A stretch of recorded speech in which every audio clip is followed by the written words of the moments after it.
Hey guys, sorry I'm not wearing a Star Wars t-shirt in this video. I would be, except both of them are in the wash because I wore the hell out of them before I saw the movie on Friday. It was so amazing. But to make up for not having a Star Wars t-shirt, my lightsaber collection.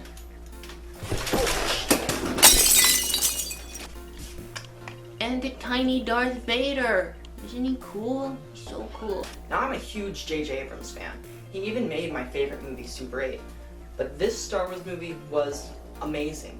Now, some of you may find it a little difficult to see it that way after you see it, or if you haven't seen it already. But it was. And let me just say a few reasons why it was so amazing. First of all, it was very different from every other Star Wars movie. And some of you might think of that as a bad thing, but I think it was actually really a good idea. But at the same time, it was very similar to the other Star Wars movies. It even had kind of an episode 4 theme going with the... I won't spoil it, but I think you'll see the episode 4 theme with the data being put in a droid. That's all I'm gonna say on that subject. Like, if you pay attention, all of the Star Wars movies parallel each other. Episode 1, Qui-Gon Jinn dies. And then in episode 4, Obi-Wan dies. For their Padawan learners to see. That's just an example of the level of parallels we'll see. The movie addresses itself in one line. We are all that's left now. And that is entirely accurate. It honestly seems like it's closing the chapter on the previous characters of the saga and it's embracing these new ones. Which doesn't bother me in the least, to be completely honest. I mean, it kind of does. Actually, it really does. It bothers me so much. So very much. But I like the characters they set up.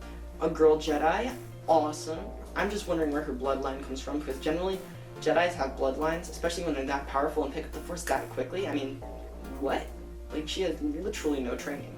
Actually, my sister and I have a fan theory that she's actually the daughter of Luke Skywalker, although I'm pretty sure that won't happen, but that's my theory at this point, because I can't think of any better way to explain it. And Luke did have a child, although that child's name was Ben, and as you'll see in Force Awakens, that's not how it'll play out. I'm talking about the Star Wars books, by the way. I've read them. I don't have a life. What am I doing here? But anyway, the film's super good. It's definitely worth the price of admission, especially if you see it 3 or 4 times. Probably the only thing I'd have negative to say about it, which actually I don't think is a negative for me. I think it's a good thing they did this and this is how it is, but other people would probably consider it negative. And that thing is that basically the ending is left with a lot of questions that there really is no way to get the answer from just watching that one, and as near as I can tell from watching the other ones. I mean, I'm sure the answers will come with episode 8 and 9. Actually, I have no doubt the answers will come from episode 8 and 9. But in a way, that's what episode 5 did, with dropping the bomb about Darth Vader being Luke's father. It leaves you with all these questions, and what's going to happen to Han Solo, and yeah.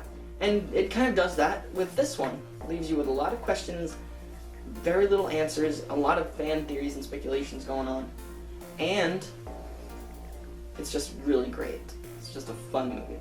Another thing that's interesting about it is it's very modern. It has a very modern feel to it, which is actually a good thing, because let's face it, who's gonna watch a movie that's retrofit besides a Tarantino film?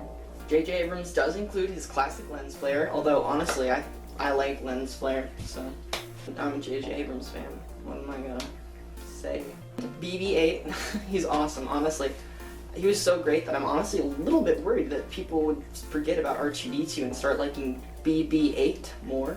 But, you know, R2 will be back, it appears, or not. Daniel Craig, a stormtrooper, that was pretty awesome. Even if you didn't notice it.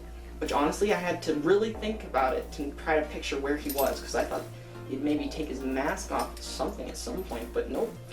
Just Daniel Craig was there. Nice little fact to share at your nerd cocktail parties. And I got this really cool poster of The Force Awakens. I actually haven't opened it yet because I don't have a place on my wall to put it, really. Well, sorry Despero, but you have to go, really. And thank you for keeping up, even though I haven't uploaded anything in a while. And the reason for that is I've been working on a lot of other projects, and I'm writing like a script for a cartoon series I'm hoping to eventually do and upload on the Freak Entertainment channel. So yeah, I'll try to include a link to that. I haven't really done anything with the Freak Entertainment channel here, so.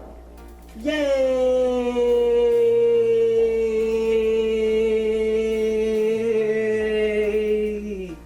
I'm also a little sad that J.J. Abrams isn't going to be directing the next one, but you can't always get what you want. And I'm sure that other directors working on it is actually what the franchise needs, so that's cool. JJ, whatever your next project is, I'm gonna see it in theaters because Star Wars was definitely worth it. Well, that's all I have to say for right now. Bye guys, see you later. Bro fist.